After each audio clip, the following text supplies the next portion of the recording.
Bonjour. Aujourd'hui, nous accueillons Adrien Moline de GS1 sur l'évolution des standards et le rôle du web sémantique. Bonjour à tous et bienvenue en cette nouvelle année sur notre chaîne YouTube. Pierre Moyen et moi-même sommes heureux de vous présenter aujourd'hui dans notre boussole les trois mondes de la data, le standard GS1 avec comme expert en données transactionnelles Adrien Moline. Adrien, bonjour et bienvenue parmi nous. Pourriez-vous nous présenter en quelques phrases votre rôle chez GS1, s'il vous plaît? Bonjour, je m'appelle Adrien Moline, ça fait 4 ans que je travaille chez GS en France.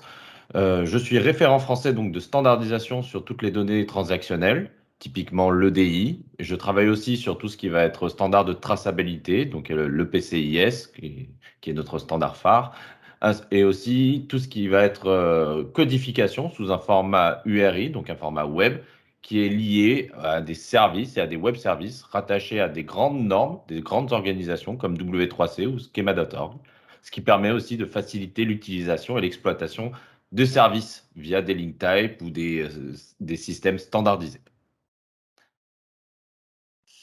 Je vous remercie Adrien. Je passe maintenant la parole à Pierre qui va faire le lien entre vous et l'écosystème Open People Factory. Merci Chantal et bonjour à tous. Pierre Moyen, ancien DSI, intégrateur et aujourd'hui architecte d'entreprise. Nous avons monté un écosystème orienté data-centrique et data sémantique pour pouvoir relier, agréger, automatiser et raisonner en exploitant et en donnant du sens aux données et aux informations et construire les référentiels et les bases de connaissances qui nous permettent de prendre des bonnes décisions. Mais avant tout, je laisse la parole à notre ami Adrien, avec qui nous sommes heureux de collaborer. Merci Pierre.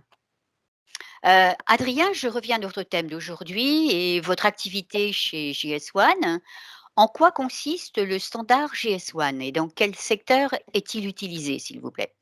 Très bien. Donc GS1, c'est principalement connu pour identifier les produits de manière unique tout au long de la supply chain.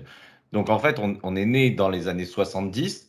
Ce sont des distributeurs qui se sont mis autour d'une table pour pouvoir se mettre d'accord sur des règles, des standards et des normes afin d'aider à l'automatisation, à la création de règles communes.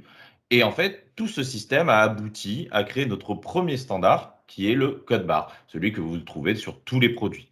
Et en fait, au fur et à mesure de ces années, GSA, on a eu des nouveaux acteurs, des nouveaux besoins qui se sont instruits, qui sont arrivés chez nous. Et donc, du coup, a dû évoluer pour créer une raison d'être. Et cette raison d'être, c'est identifier pour échanger aujourd'hui et demain. Et en faisant ça, on va mettre en avant donc une identification unique qui est fondée sur des règles décidées et appliquées par tous les acteurs, car si elles ne sont pas appliquées, ce ne sont pas des standards. Et ça va permettre un système d'échange sans ambiguïté, automatisable et fonctionnel. Et c'est pour ça que on va répondre à ce système via trois grands piliers qui sont l'identification, la capture et le partage. L'identification, ça va être quelle clé pour spécifier quel produit, un set ou autre. La capture, c'est comment je vais la mettre en avant. Donc avec un code barre, donc ça peut être un code barre indé avec les petites barres que vous connaissez, les 13 chiffres en dessous, ou un QR code, un data matrix, etc.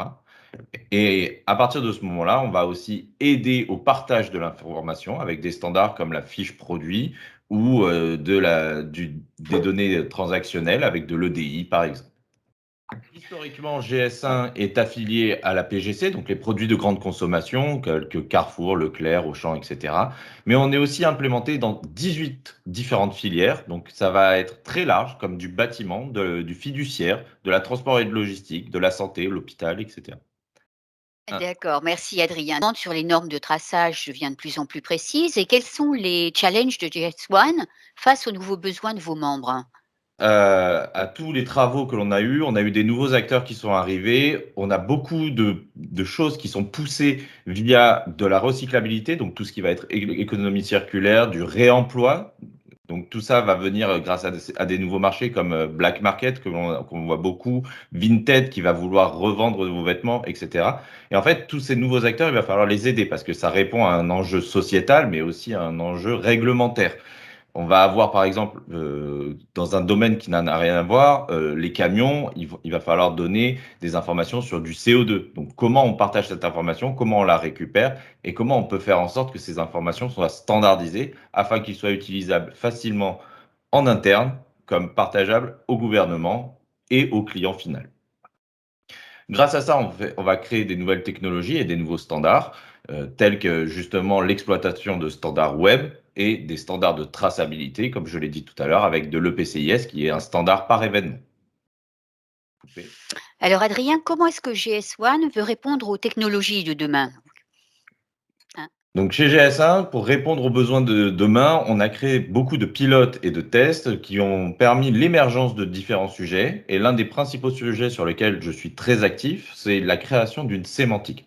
Qu'est-ce que c'est qu'une sémantique chez GS1? C'est la création d'un dictionnaire de données qui englobe tous les besoins métiers affiliés à tous nos adhérents et à tout type de filières confondues, auxquels on va les associer à tous les standards de GS1. Donc, on va avoir, comme je l'ai dit tout à l'heure, des standards de traçabilité, de partage de données, de création de clés d'identification. Et en fait, grâce à ce système-là, on va affilier ces besoins métiers à des besoins techniques et on va pouvoir les lier à des données externes de GS1. On va gagner en automatisation, en qualité de données, en gestion, avec des règles associées qui pourront être réutilisables partout dans quelconque type de standard et surtout de filière. Alors, puisque nous sommes dans une projection future, pourriez-vous nous donner une idée concernant la stratégie de GS1 pour l'avenir, s'il vous plaît? Donc, comme je l'ai dit tout à l'heure, on a créé notre raison d'être, que je répète encore une fois, parce qu'elle est vraiment le moteur de la vision de GS1 de demain, donc identifier pour échanger aujourd'hui et demain. On est très clair sur la création de nos standards. On va continuer à faire venir les gens chez nous quand c'est possible pour pouvoir faire discuter autour d'une table et mettre en avant les besoins d'aujourd'hui. Et pour répondre aux technologies de demain, justement, on va s'ouvrir encore plus vers l'extérieur avec vraiment des systèmes le plus user-friendly, donc le plus utilisable, et de faire en sorte que quiconque puisse utiliser les standards de GS1 de manière la plus transparente et la plus claire possible. En effet, un avenir bien clair, bien tracé. Donc, Adrien, je sais que vous avez un emploi du temps très chargé. Donc, Pierre et moi allons vous libérer en vous remerciant infiniment pour votre disponibilité, la précision de vos réponses. Pierre, veux-tu ajouter quelques mots, s'il te plaît? Oui. Merci Chantal. Et je voulais aussi remercier Adrien pour sa démonstration, sa vision et ses convictions que nous partageons entièrement. J'espère que vous avez apprécié notre thème d'aujourd'hui auprès de GS1. Pierre et Adrien, merci à vous et à bientôt pour un prochain sujet. Voilà. Merci à tous et on reste à votre disposition pour toute information complémentaire. Et merci Adrien et merci Chantal. Merci à tous. Vous. Vous trouverez ci-après 3 diapos qui synthétisent la proposition de valeur de GS1. Merci.